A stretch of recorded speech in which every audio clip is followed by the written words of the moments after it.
Hello student, कैसे चल रही है आपकी प्रिपरेशन। तो हम अपने इस क्रैश कोर्स सीरीज में एसिड बेस और सॉल्ट पढ़ रहे थे। आज एसिड बेस और सॉल्ट का थर्ड पार्ट है, तो हम इसके बारे में पढ़ेंगे। एसिड बेस सॉल्ट के थर्ड पार्ट में ध्यान दीजिएगा।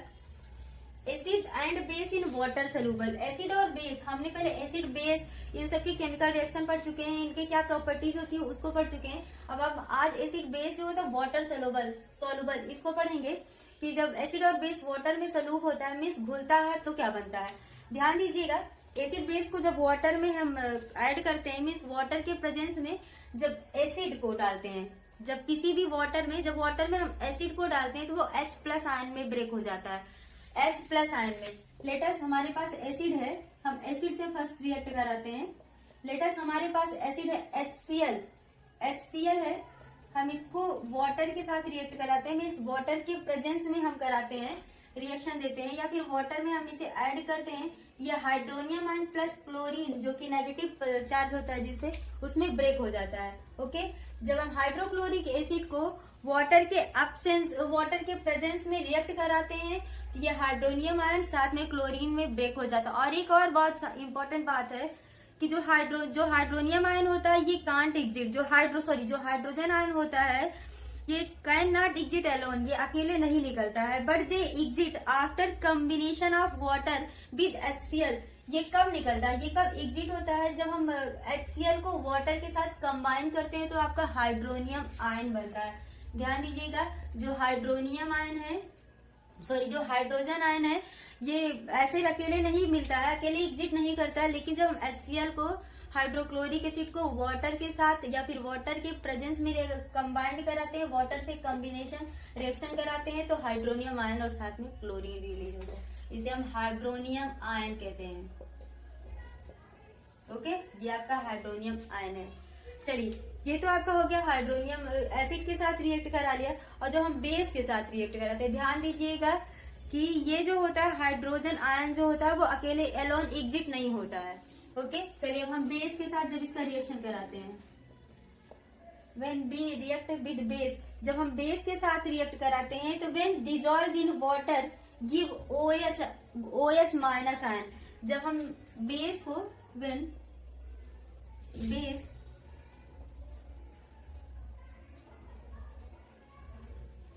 dissolve in water give OH- ion, gives OH- ion। और हम जानते हैं कि जो बेसिक बेस जो होते हैं जो वाटर में डिजोल्व हो जाते हैं उसे हम एल्किली कहते हैं। हम पहले भी पढ़ चुके हैं कि ऐसे बेस जो वाटर में डिजोल्व हो जाते हैं उसे हम एल्किली कहते हैं। तो चलिए देखते हैं, जब बेस जो होते हैं जब वाटर में डिजोल्व होते हैं, इसका कुछ एग्जाम्पल भी देख लेते हैं साथ साथ।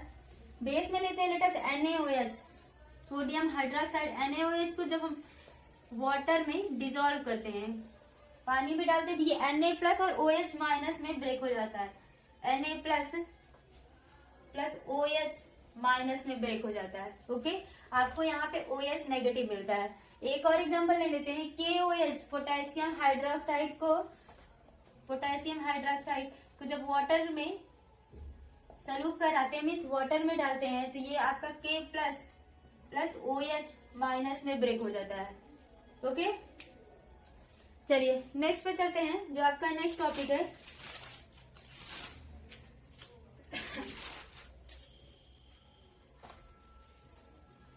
आपको ये समझ में आया होगा। हम लोग इंडिकेटर्स की बात किए थे। What is the indicator? Indicators वह होते हैं जो किसी भी सब्सटेंस के एसिडिक और बेसिक नेचर को शो करते हैं। मीन्स इंडिकेटर्स वह होते हैं जो किसी सब्सटेंस के एसिडिक और बेसिक नेचर को शो करते हैं, तो वही आपके इंडिकेटर्स होते हैं। कुछ इंडिकेटर्स होते हैं जो कि यूनिवर्सल होते हैं। चलिए आगे बात कर लेते हैं। पीएच वैल्यू क्या होती है? पीएच फुल फॉर्म इसका होता है potential of pH. Full form इसका होता है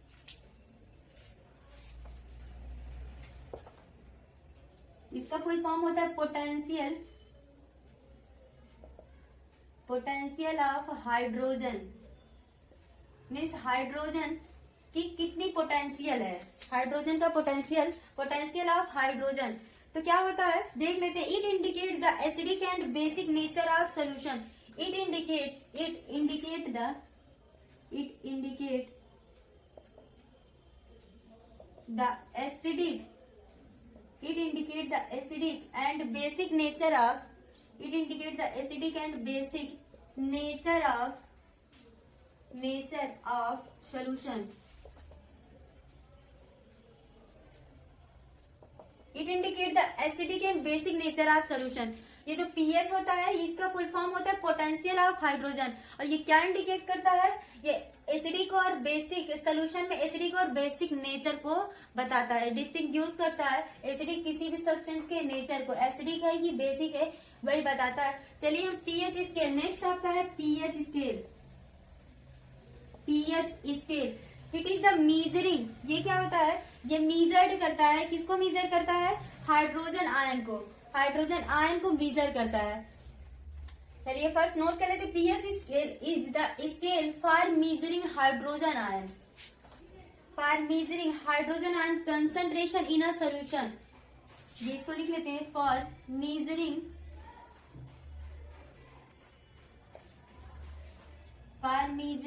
हाइड्रोजन आयन concentration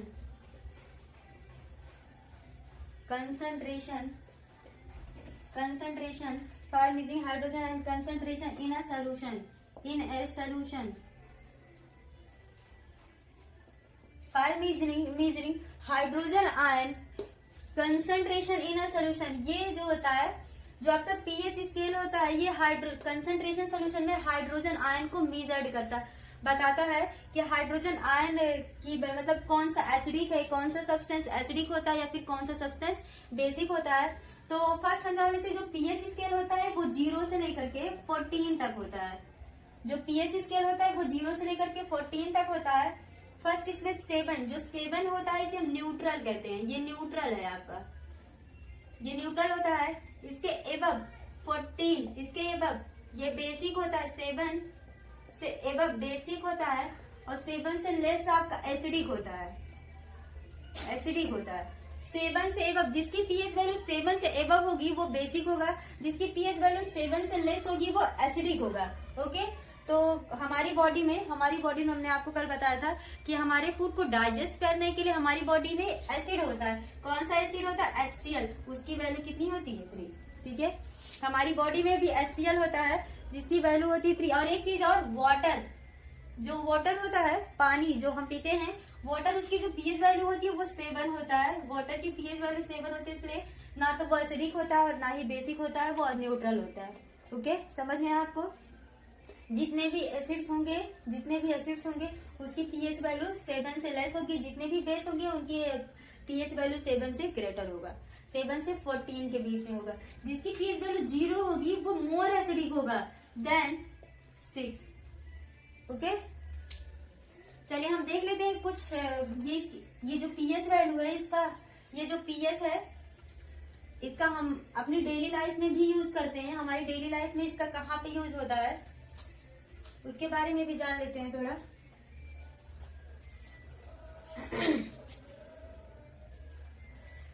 हमारी बॉडी जो होती है, देखिए, uses of pH in everyday, uses of pH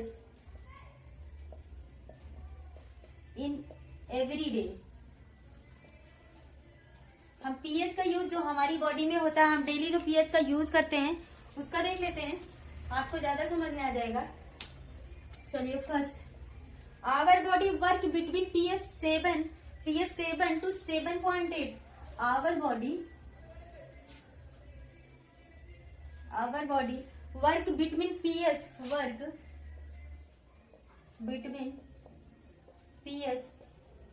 7 to 7.8। हमारी बॉडी जो होती है वो से हमारी बॉडी की जो पीएच वैल्यू होती है, जो हम पर डे अपनी बॉडी की पर डे जो हम वर्क करते हैं उसकी जो पीएच वैल्यू होती है 7 से लेकर के 7.8 के बीच में होती है। सेकंड देखते हैं, सेकंड है आपका pH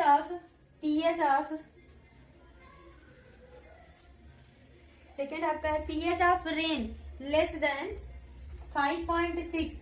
pH of rain less than 5.6 5.6 is called acid rain. Is called acid rain. हम जानते हैं एसिड रेन भी होता है, एसिड रेन। चलिए एसिड रेन के बारे में कुछ जान जाते हैं।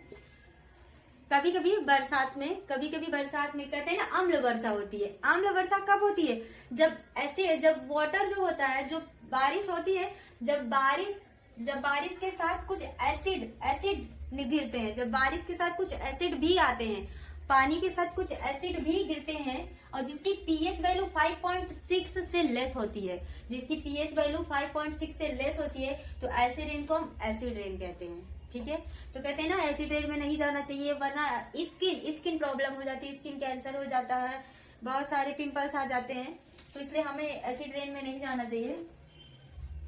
थर्ड आपका होता है आवर स्टमक प्रोड्यूस HCl, जो कि हम आपको पहले ही बता चुके हैं। Our stomach produce HCl। अपना जो स्टमक होता है वो HCl प्रोड्यूस करता है, जो कि आप सुन चुके हैं। Tooth decay start when pH of mouth less than 5.5। ध्यान दीजिएगा, हमारे दांत कभी कभी आपके दांत गिरने लगते हैं। ठीक है, इसका रीजन क्या होता है कि आपके जो माउथ होता है उसका पीएच मान, उसकी जो पीएच वैल्यू होती है वो 5.5 से लेस हो जाती है। Teeth decay when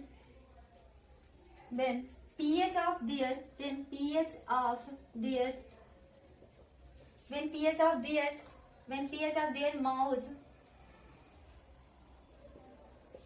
of their mouth less than 5.5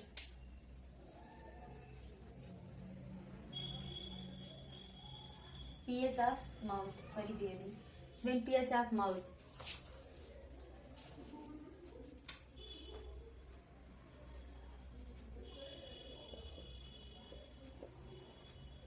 5.5।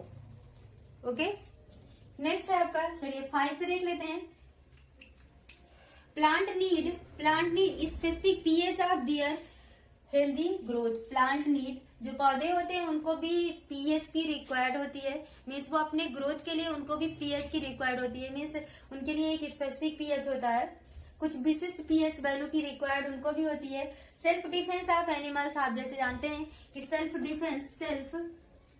अपनी रक्षा करने के लिए जो इंसेक्ट वगैरह होते हैं, जैसे कि हनी बी अपनी रक्षा करने के लिए, अपनी डिफेंस, अपने प्रोटेक्ट के लिए वो हमारे बॉडी में स्टिंग घुसा देती है, और वहां से एसिड निकलता है जो कि हमें पेन करता है।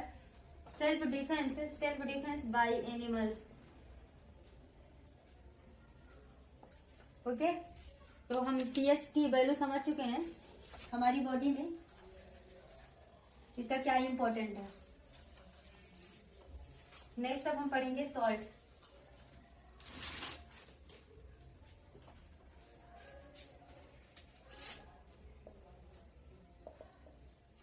नेक्स्ट है सॉल्ट। तो जैसे हम बहुत देर से पढ़ते आ रहे हैं, जब एसिड और बेस को रिएक्ट कंबाइंड करते हैं तो सॉल्ट बनता है, और इसी को जब एसिड और बेस रिएक्ट करते हैं तो ये न्यूट्रलाइज कर देते हैं, और साथ में सॉल्ट भी बनता है। तो ये चीज हम बहुत पहले से पढ़ते आ रहे हैं, इसका कुछ डिफिनेशन देख लेते हैं। The compound produced by the neutral reaction of acid and base, the compound produced by neutral reaction of acid and base called salt. The compound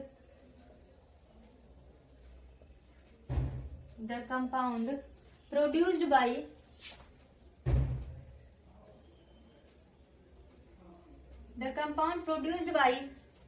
neutral reaction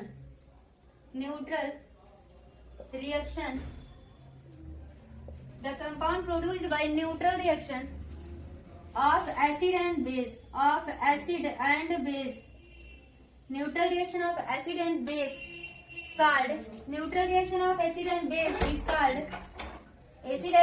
is called salt. किसको? Acid and base is called salt. A compound produced by neutral reaction of acid and base is called salt. इसको हम पहले से पढ़ते हुए आ रहे हैं, चलिए देख लेते हैं। कि कैसे न्यूट्रल रिएक्शन एसिड और बेस को, जब एसिड और एंड बेस को कंबाइंड करते हैं तो सॉल्ट कैसे बनता है। Salt plus water, salt plus water, acid plus base react combined होते हैं तो क्या बनते हैं, सॉल्ट प्लस वाटर। ध्यान दीजिएगा, एकदम सिंपल सा डिफिनेशन है। The compound produced by neutral reaction of acid and base is called salt. ऐसे कंपाउंड जो कि न्यूट्रलाइज रिएक्शन से बनते हैं, जो एसिड और बेस रिएक्ट करते हैं तो वो एक दूसरे को न्यूट्रलाइज कर देते हैं। ऐसे पे जो प्रोडक्ट मिलता है वो सॉल्ट और वाटर मिलता है। ओके, तो चलिए देख लेते हैं कुछ example. HCl plus NaOH, acid और बेस, HCl प्लस NaOH, ये क्या निकलेगा, बनेगा यहाँ पे क्या प्रोडक्ट होगा, NaCl plus H2O, NaCl plus H2O, acid and base आपका सॉल्ट और वाटर हो गया है। ओके,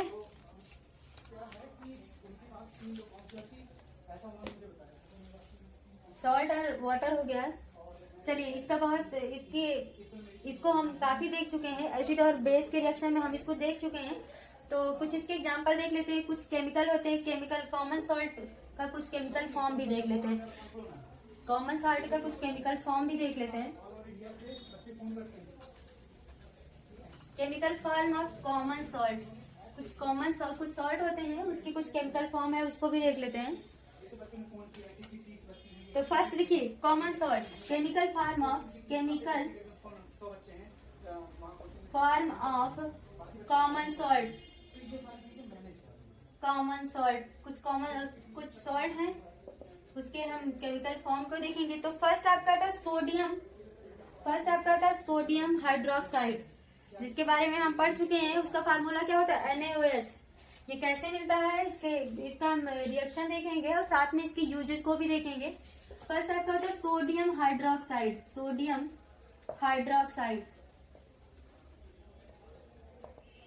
फार्मूला है इसका केमिकल फार्मूला है NaOH, sodium hydroxide. When electricity passed through aqueous solution of NaCl,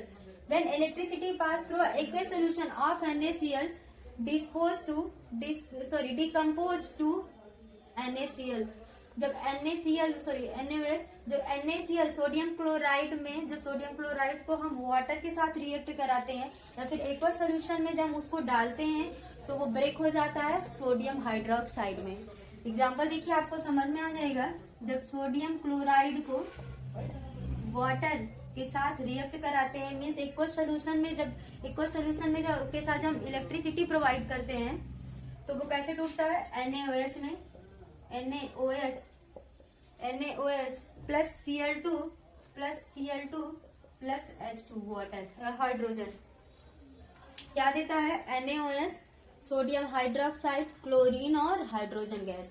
ठीक है, एक बार फिर से इसका डिफिनेशन सुन लीजिएगा। When electricity passed through an aqueous solution of NaCl, when electricity, यहाँ पे राइट कर दे रहे हैं हम definition. When electricity passed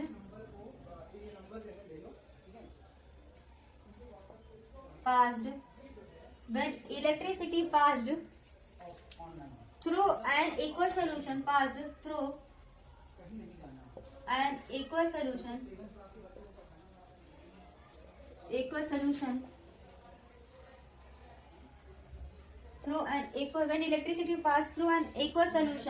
of NaCl, it decomposed to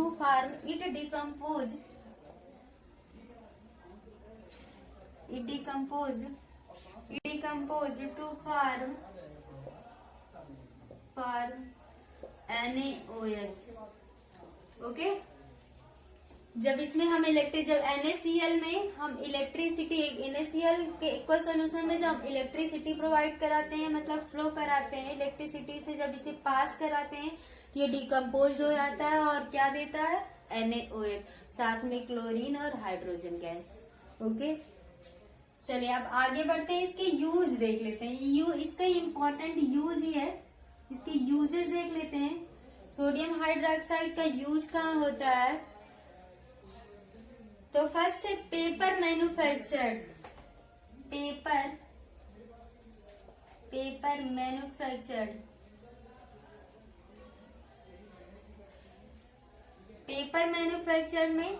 second आपका होता है ऑयल रिफाइनिंग में, ऑयल रिफाइनिंग।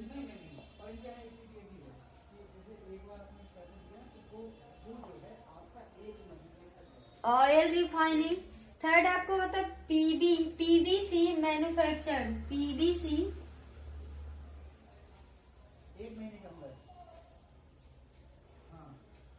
पीवीसी मैन्युफैक्चरिंग में इसका यूज करते हैं। और used of pesticide, used of pesticide.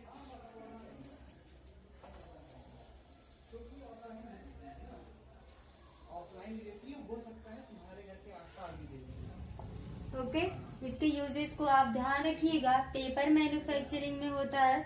और एक चीज ये इसका यूज जो इम्पोर्टेंट है वो सोप और डिटर्जेंट को बनाने में होता है। Sorry,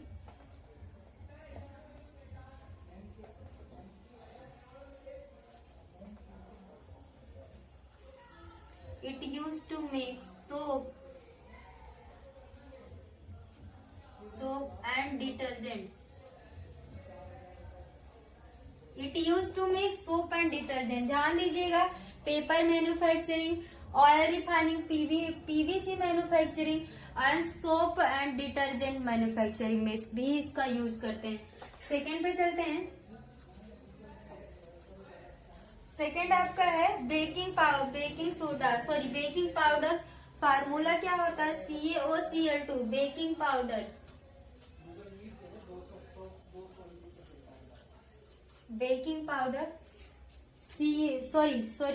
bleaching powder, CaOCl2, bleaching powder, bleaching powder, bleaching powder, CaOCl2, bleaching powder. Okay, CaOCl2, bleaching powder. इसका यूज कैसे बनता है ये ध्यान दीजिएगा। इसका प्रोडक्शन कैसे होता है? It is produced by action of chlorine on dry slagged lime. ध्यान दीजिएगा, it is produced by the action of chlorine on dry slagged lime.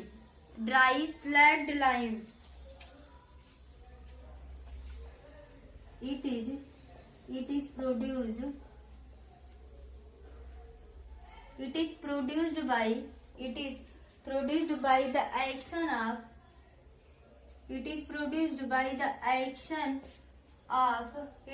produced by the action of chlorine on dry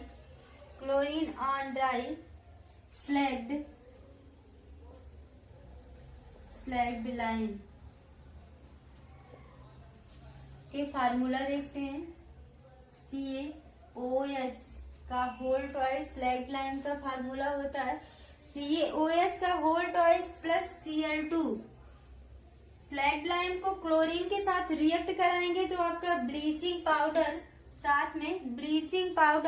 साथ में water release होता है। CaOCl2 bleaching powder plus साथ में water release होता है। ओके, ध्यान दीजिएगा, ब्लीचिंग पाउडर को कैसे प्रोड्यूस करते हैं? जब स्लैग्ड लाइन को क्लोरीन के साथ रिएक्ट कराते हैं तो CaOCl2 bleaching powder plus water produce होता है। इसके यूज देखते हैं। यूजेस इंपॉर्टेंट है, इन सबके यूज क्या होते हैं? तो फर्स्ट यूज है ब्लीचिंग पाउडर का यूज कहाँ करते हैं? सबसे पहले क्लीनिंग में आता है। तो ब्लीचिंग पाउडर इसके क्लीनिंग में इसका यूज करते हैं। Bleaching cotton and nylon in industries. Bleaching cotton and nylon in industries.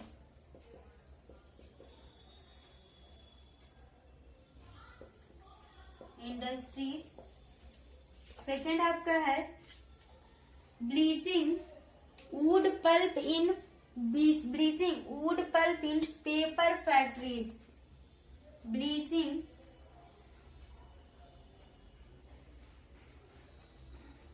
Wood pulp in paper factory, paper factory,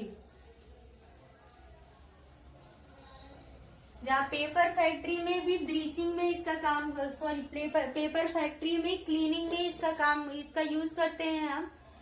third आपका to make drinking water free from germs, to make drinking water,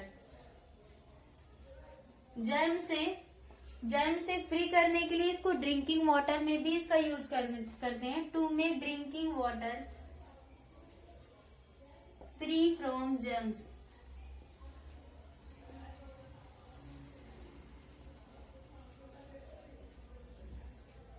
free from germs. चलिए, तो bleaching powder का use specially हम cleaning के लिए करते हैं। कहाँ पे? कॉटन एंड नायलॉन इंडस्ट्रीज में, वुड पल्प इंडस्ट्री में, एंड इसे वाटर को जर्म से फ्री करने के लिए भी हम इसका यूज करते हैं।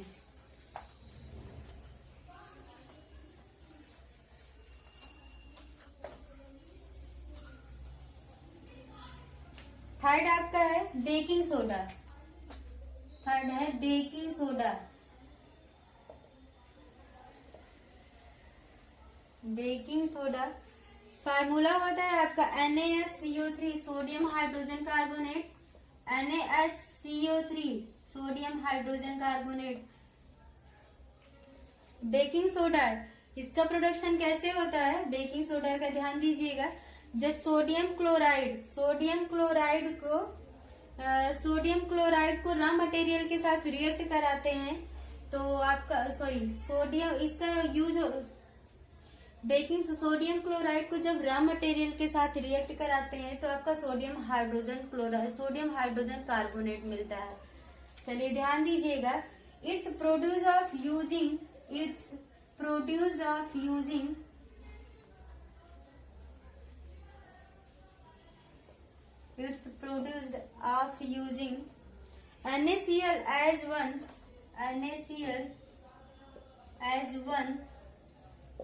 NaCl as one of the raw material,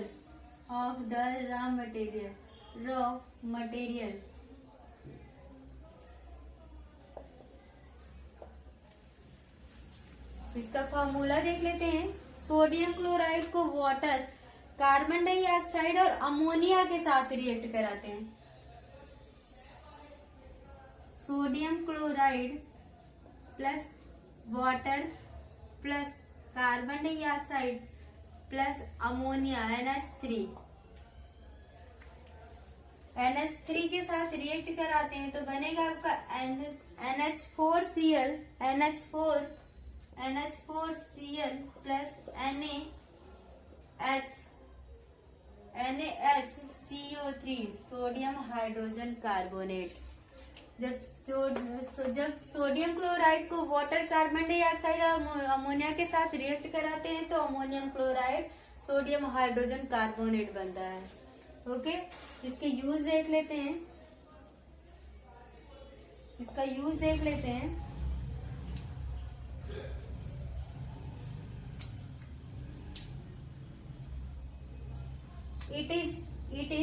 use एंटा acid के लिए भी करते हैं, इसका यूज एंटी एसिड के लिए करते हैं और फायर डिस्टिंग्यूशर के लिए भी करते हैं।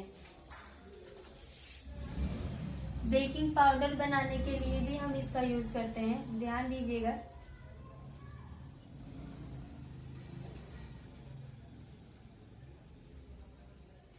Anti acid. सेकेंड आपका होता है एंड फायर डिस्टिंग्यूशर।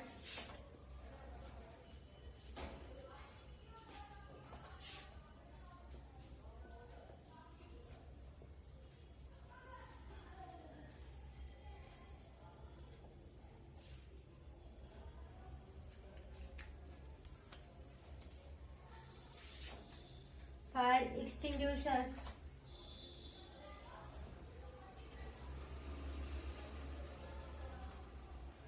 में इसका यूज करते हैं। Okay,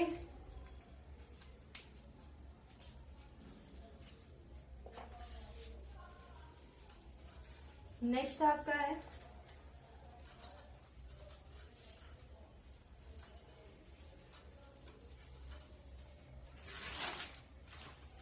washing soda. नेक्स्ट हम पढ़ेंगे washing soda. Washing soda,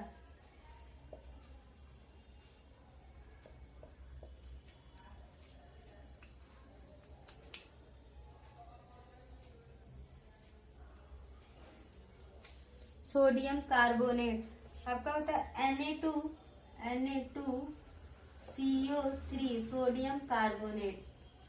washing soda, sodium carbonate. इसको कैसे बनाते हैं चलिए देख लेते हैं फिर से। Recrystallisation of sodium carbonate, recrystallisation of sodium carbonate give washing soda. जब सोडियम कार्बोनेट का रिक्रिस्टलाइजेशन करते हैं, सोडियम कार्बोनेट का जब रिक्रिस्टलाइजेशन करते हैं तो आपको वॉशिंग सोडा देता है। ध्यान दीजिएगा, रिक्रिस्टलाइजेशन मतलब होता है वाटर के साथ इसको रिएक्ट कराते हैं। इसका जो नेम है sodium carbonate sodium carbonate decahydrate, इसको बोलते हैं sodium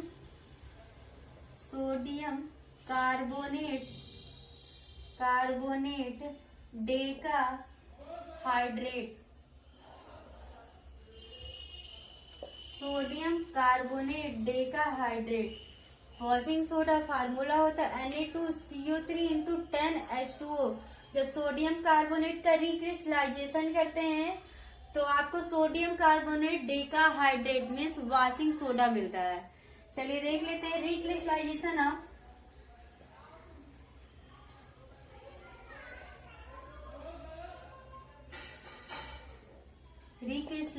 of sodium carbonate, recrystallisation of sodium carbonate.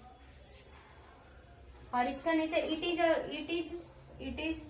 Basic, ये बेसिक होता है। इसका रिक्रिस्टलाइजेशन कैसे करते हैं ध्यान दीजिएगा।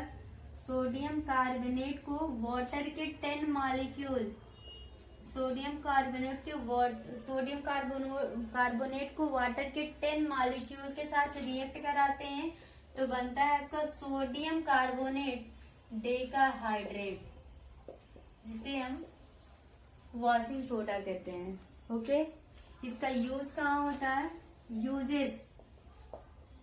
यूजेस में देख लेते हैं। Glass soap and paper industry, glass इसका यूज कहाँ करते हैं? Glass soap and paper industry में। मैन्युफैक्चरिंग ऑफ बोरिक्स,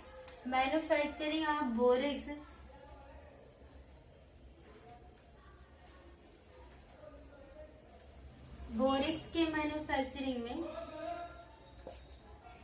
सेकेंड आपका है पेपर इंडस्ट्री में, पेपर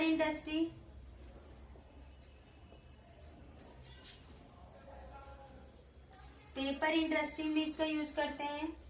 और cleaning agent in a house, cleaning जो अपने हम लोग के घरों में क्लीनिंग एजेंट आता है उसमें भी इसका यूज करते हैं। इन हाउस कपड़ा धुलने के लिए इसका यूज करते हैं। Removing hardness of water, removing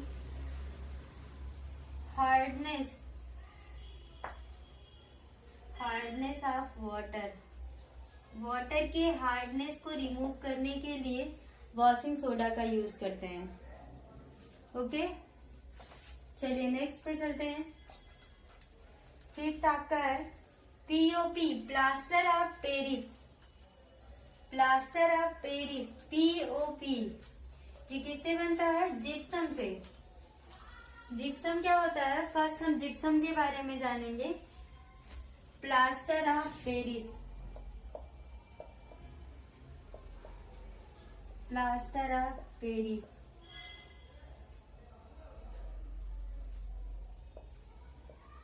POP, plaster of Paris, POP. इसका फार्मूला क्या होता है? CaSO4 × ½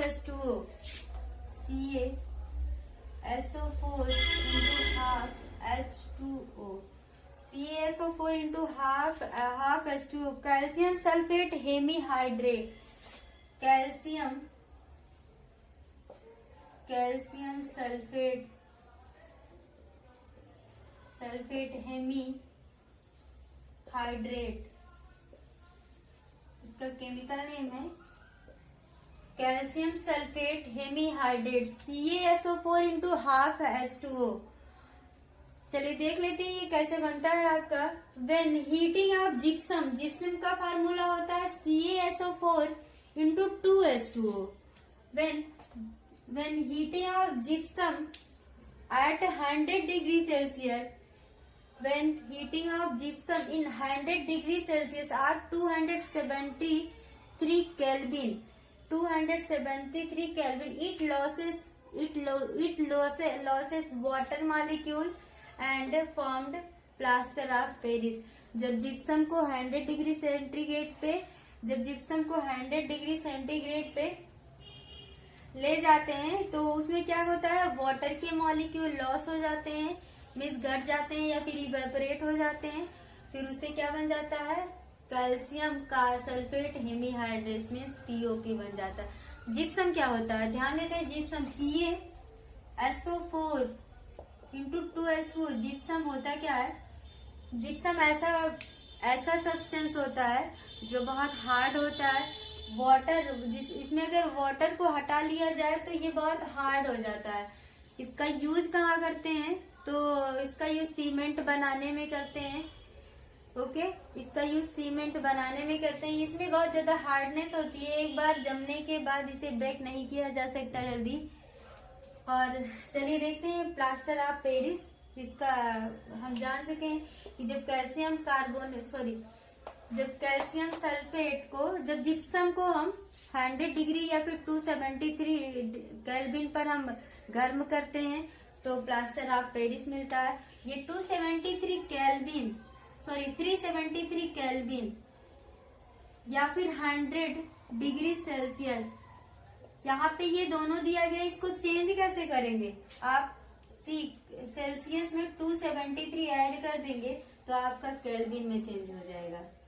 ओके, सेल्सियस में 273 जब ऐड करेंगे तो वो केल्विन में चेंज हो जाएगा। वही आपको यहाँ पे गिवन है 100 डिग्री सेल्सियस और 373 केल्विन होगा।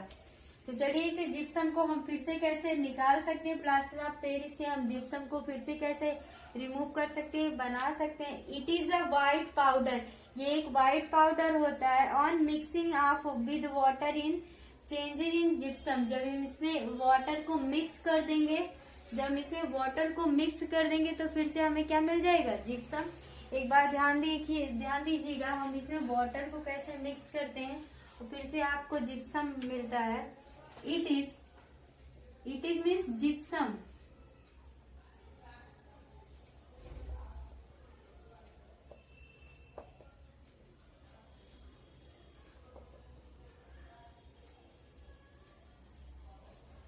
White powder on mixing with water,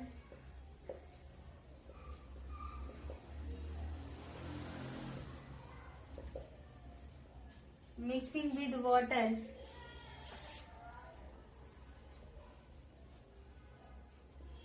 mixing with water, it change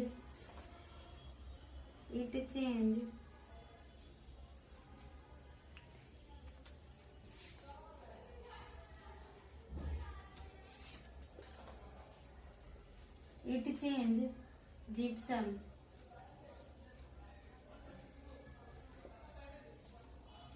जो POP होता है व्हाइट पाउडर होता है, जब हम इसमें वाटर को मिक्स कर देते हैं तो क्या मिल जाता है, जिप्सम मिल जाता है।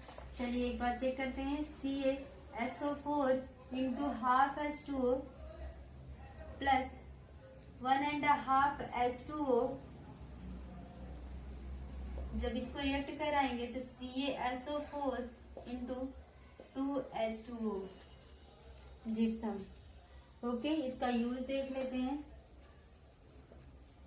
यूज इसका क्या है, doctor use it to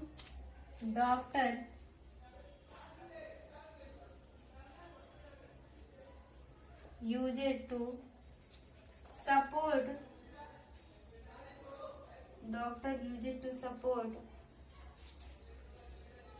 fractured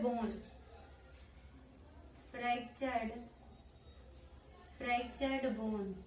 doctor fractured bone को जोड़ने के लिए इसका यूज करते हैं पीओपी का, प्लास्टर ऑफ पेरिस का यूज करते हैं। For making toy decorated material, for making toy को बनाने में और मटेरियल्स को डेकोरेट करने में भी हम पीओपी का यूज करते हैं। फॉर मेकिंग टॉयज और डेकोरेटिंग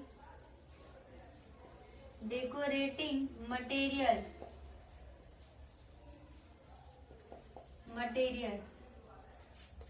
आपका थर्ड एंड लास्ट है for making surface smooth. For making surface को स्मूथ बनाने के लिए पीओपी का यूज करते हैं। Surface smooth, okay. तो पीओपी का यूज कहाँ करते हैं? फर्स्ट है सरफेस को स्मूथ बनाने के लिए टॉय या फिर डेकोरेटिंग मटेरियल में इसका यूज करते हैं। डॉक्टर्स इसका यूज फ्रैक्चर्ड बोन में करते हैं। ओके, आपको सब समझ में आ गया होगा। एसिड बेस एंड सॉल्ट को आप लर्न कर लीजिएगा। एसिड बेस हमने आपको अच्छे से बताया, सॉल्ट को भी बता दिया। अब कल के वीडियो में जो प्रीवियस 10 ईयर के क्वेश्चन आंसर है उसको हम डिस्कस करेंगे। Okay, thank you.